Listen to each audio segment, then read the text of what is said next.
Il est le sélectionneur des Bleus depuis 2012, mais son histoire n'est pourtant pratiquement jamais racontée. Alors, comment cet ancien double vainqueur de la Coupe aux Grandes Oreilles est devenu le sélectionneur détenant le plus grand nombre de victoires en Coupe du Monde? Eh bien, je vous explique. Didier Deschamps est le 15 octobre 1968 à Bayonne. Au départ, rien ne prédisait que le football allait faire partie de sa vie. Sa mère était vendeuse de laine, son père peintre en bâtiment et jouait en tant que troisième ligne au Biarritz Olympique. Pour le jeune Basque, une chose est alors sûre, il ne veut pas intégrer de club de foot. Ce qu'il aime, c'est la nature, la pêche et la chasse qu'il pratique avec son père et son grand frère Philippe. Il s'essaiera ensuite à la natation, au cross-country, au demi-fond, au handball, au saut en longueur et au rugby, avant d'enfin tenter le football à l'âge de 11 ans. Finalement, c'est une révélation. Les dirigeants de l'aviron bayonnais sont ébahis par ses qualités et le milieu de terrain se fait rapidement approcher par de grands clubs français. Entre Bordeaux, Saint-Étienne et Auxerre, c'est finalement Nantes qui décrochera ce nouveau talent. Jean-Claude Sudeau, l'entraîneur de l'équipe première, le fera donc débuter en pro à l'âge de 16 ans. Didier Deschamps est tellement doué qu'il deviendra même capitaine à seulement 19 ans. Une précocité énorme pour l'époque. Malheureusement, c'est durant cette même période, à seulement 16 et 19 ans, que Didier connaîtra ses premiers deuils. En 1984, Jean-Michel Labejoff et Seth Adoncor, deux coéquipiers de Nantes, décèdent dans un accident de voiture à 18 et 23 ans.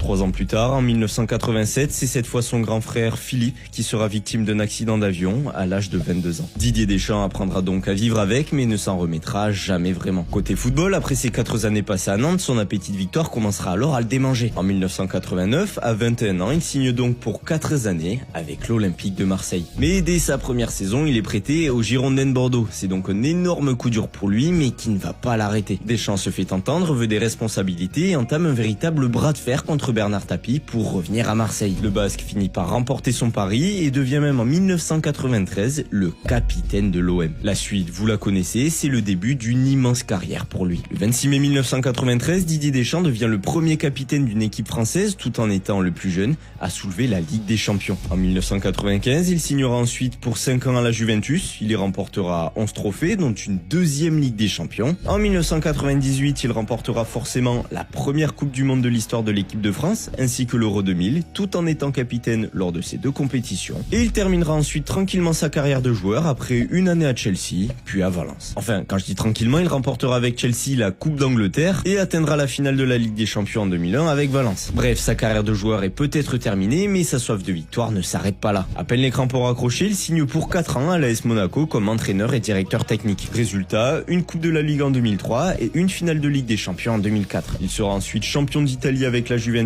en 2007, puis champion de France 2010 avec Marseille, vainqueur de la Coupe de la Ligue en 2010, 2011 et 2012 et vainqueur du Trophée des Champions en 2010 et 2011. Nous sommes maintenant en 2012, Laurent Blanc quitte le poste de sélectionneur